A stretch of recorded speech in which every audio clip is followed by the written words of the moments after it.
क्रिस्का recording studio Ekangar सराय।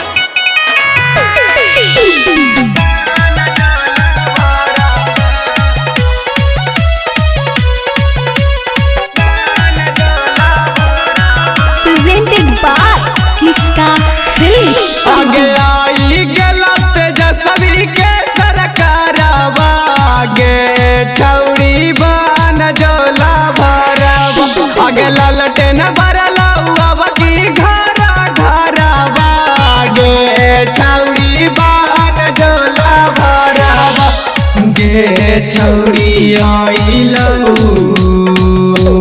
JD सारा करावा तेजस्वी सारा करावा गे छौड़ी बन जोला भरावा आगे बीजेपी में मचलऊ हाहाकारावा गे छौड़ी बन जोला भरावा।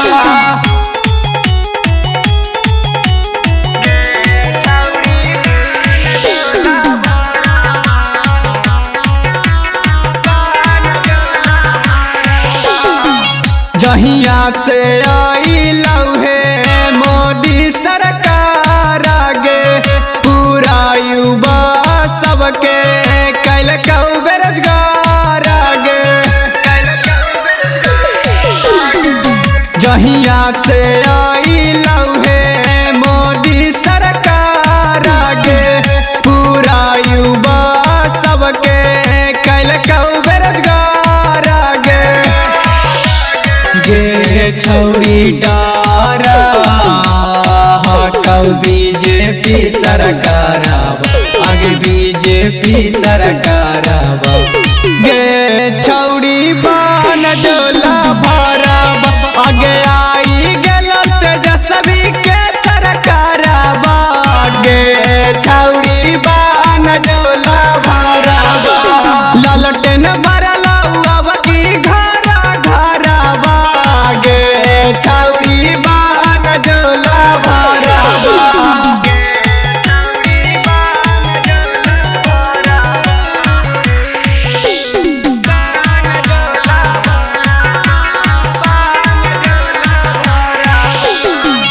गलती कर दिलियौ छौड़ी बीजेपी के जीताई गे बर गेलौ ललटेन अब की पूरा बिहार गे गलती कर दिलियौ छौड़ी बीजेपी के जीताई गे बर गेलौ ललटेन अब की पूरा बिहार गे गे छौड़ी आई गेलौ लालू के सरकारवा आगे लालू के सरकारवा गे छौड़ी बन जोला भरावा आई गलत जसवी के सरकारवा गे छौड़ी बन जोला भरावा ललटेन बरला की घरा घरवा गे छौड़ी बन जोला भरावा।